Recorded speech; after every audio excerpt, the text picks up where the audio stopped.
Hello, everyone, and welcome to the Entertaining Pudding YouTube channel. In today's episode, we're going to be taking a look at the Super 7 Iron Giant Ultimate Action Figure from the movie of the same name. Movie released in 1999, had all kinds of good voice actors in it, like Harry Connick Jr., Jennifer Aniston, John Mahoney, Christopher McDonald. There might be a few more, but those, hopefully you know a few of those people. But I love the movie. That's why I got this figure. It's funny, it's cool, it's kind of creepy in spots, and it's touching, and it's got everything. So had to get something to represent my affection for the movie, and this turned out to be the Iron Giant from Super 7. So let's take a look at his package here. Here he is in his nice package in the front. You can see he's got a picture of close-up of his head there with the grown-up eyes, and Hogarth Hughes there on his shoulder, which I didn't notice before. He doesn't come with the Hogarth. That's too bad. I don't think he does. No. Here's just regular blister pack, not bad. Got the nice Iron Giant logo with the outline. Size, just got the DX for deluxe. Same thing on the other side. Back, just got a picture of the Iron Giant, the full picture from the front there, and a little sticker from Super 7. I ordered directly from them. That's a really cool representation of him. So the package is pretty simple. I was toying with the idea of keeping him in package, but I wanted to do a review, and plus I got a spot for him. So with that said, let's get inside and get him out. All right, here's the Iron Giant out of the box. He has no accessories, so we'll get right to the paint apps and sculpt. And something I like about the sculpt, well, of course, let me take a look at this real quick here. Look at that face. So expressive with such, well, his eyes do more in the movie. He does have lids. Look at that head with the jaw hinge. He's got the neck with the tubing.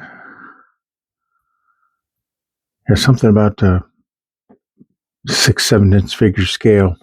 When you get anything that's robotic, or any figure that's all armor, like a Stormtrooper or Iron Man or the Iron Giant like this, it's the best scale.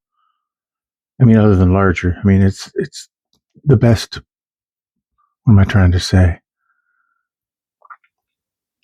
It's the best medium for at this scale is robotic and armored figures.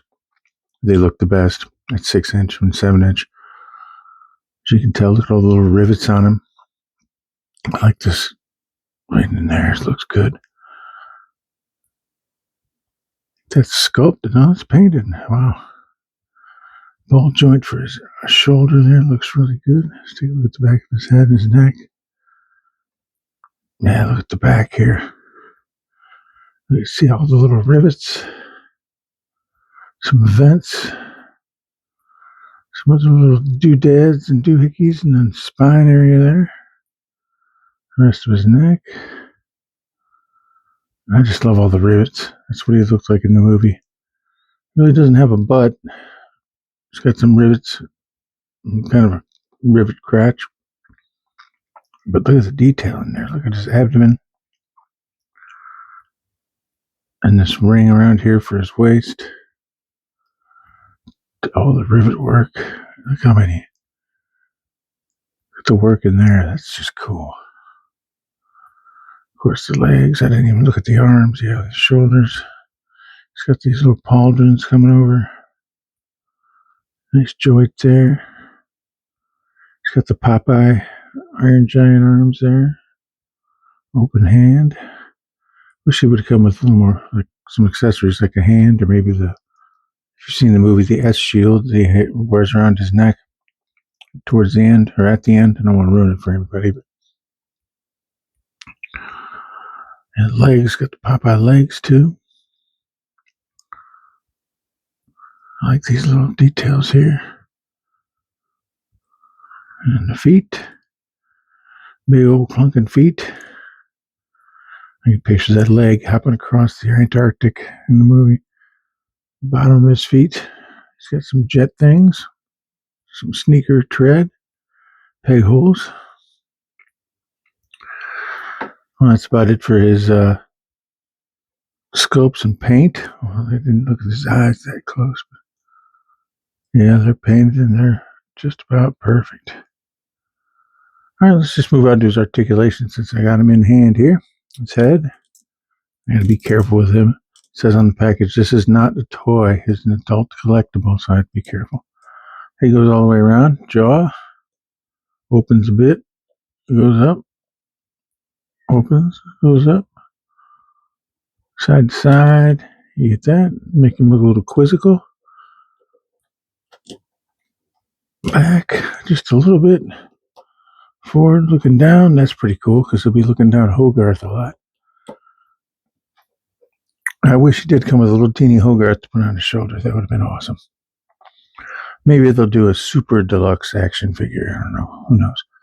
Let's check out the arms here. Now, these are ratcheted, so they're a little stiff. They go all the way out. Both of them do.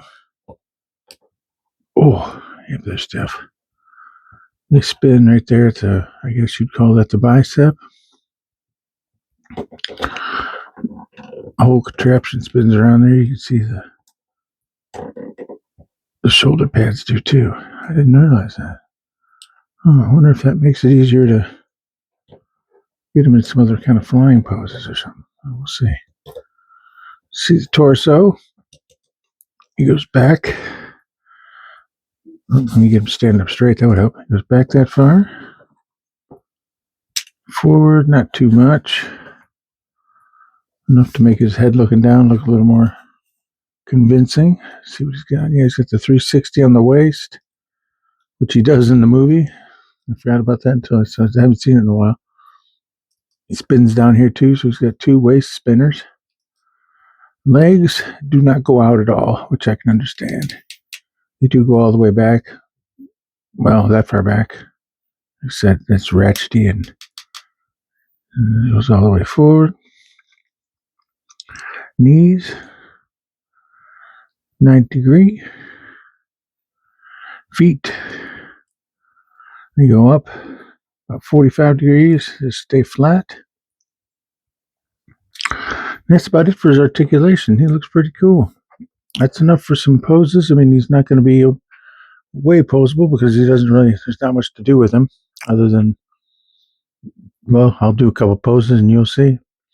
So let's get on to that and then we'll have a few closing thoughts. Thank you.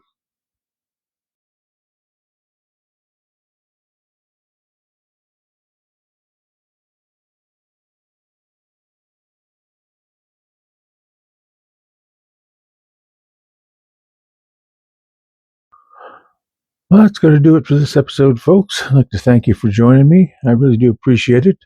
I don't get a ton of views, but I appreciate everyone that I do get. I do this for fun and to just display my figures and take a closer look at them myself. So I don't just take them out, put them on the shelf, and not really examine them. This helps me to examine and appreciate my figures more. And I do it to show what I think people would, just the basics of what I'd like to see somebody show on a figure when they get it. I do a simple approach, nothing flashy, just show the figure, talk about what it looks like, give my thoughts on it. This one I like a lot. The posability is a little limiting, but I'm just going to have him standing like this basically on my shelf. So that works for me. So once again, thanks for joining me. Like and subscribe if you feel compelled to. And happy holidays if I don't post before then.